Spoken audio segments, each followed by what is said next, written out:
The Space Shuttle, mounted vertically on the launch pad, underwent thorough inspections and final preparations before liftoff. The astronauts boarded the shuttle, and communication systems were tested to ensure proper connectivity. The countdown sequence began several hours before the scheduled launch time. Engineers and mission controllers closely monitored all systems and conducted various checks. As the countdown progressed, final fueling operations took place. The shuttle's external tank was filled with liquid oxygen and liquid hydrogen, while the orbiter's onboard fuel cells were activated. At T-0, the shuttle's three main engines ignited, producing a combined thrust of over 1.5 million pounds. A few seconds later, the solid rocket boosters, SRBs, were ignited. These twin boosters, each generating about 3.3 million pounds of thrust, provided the majority of the initial liftoff power. The launch system held the shuttle in place for a few seconds to ensure all engines were functioning correctly. At the precise moment, explosive bolts were released, and the shuttle lifted off the launch pad, propelled by the combined force of the main engines and SRBs. The Space Shuttle initially followed a vertical ascent trajectory. As it climbed, the SRBs burned through their solid propellant and were jettisoned about 2 minutes into the flight. 1 minute 50 seconds into the flight, 10 seconds away from solid rocket booster separation.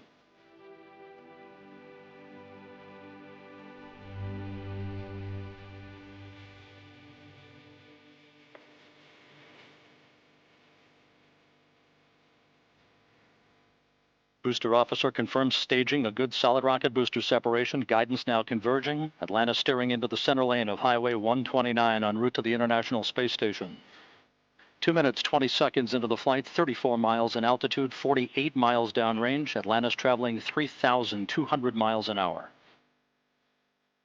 The shuttle continued its ascent, propelled by the main engines. Around 8.5 minutes after liftoff, the main engines shut down, signaling the end of the shuttle's ascent phase.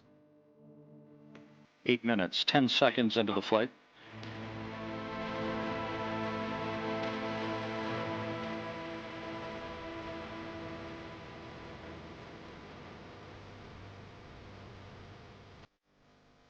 Standing by for main engine cutoff.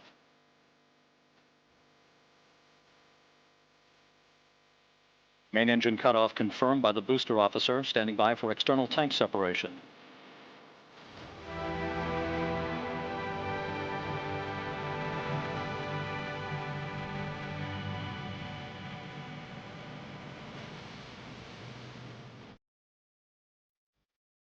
And the bird's eye view from the external tank camera of external tank separation. Atlantis now in its preliminary orbit.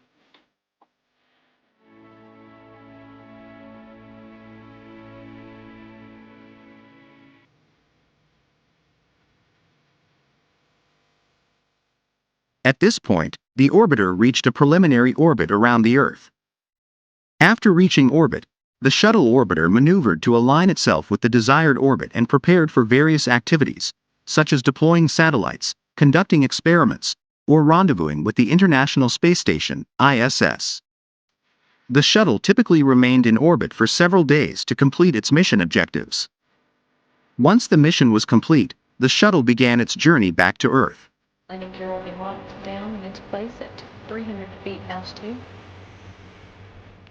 The orbiter re-entered the Earth's atmosphere, experiencing intense heat due to atmospheric friction. It's currently 30. The shuttle's heat-resistant tiles protected it during this phase. Atlantis now beginning what is known as the pre-flare maneuver. It will pull the nose up a little bit right before it hits the runway. Its speed now 320 miles per hour.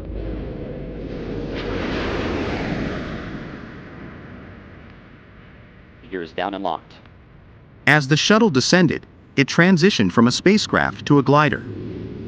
The astronauts skillfully maneuvered the orbiter, using its aerodynamic properties to glide towards the designated landing site. Finally, the shuttle touched down on a runway, using its landing gear and braking system to come to a stop. And nose gear touchdown. Space Shuttle Atlantis now comes home to the Kennedy Space Center for the final time.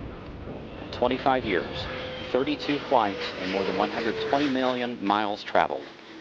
The legacy of Atlantis now in the history books.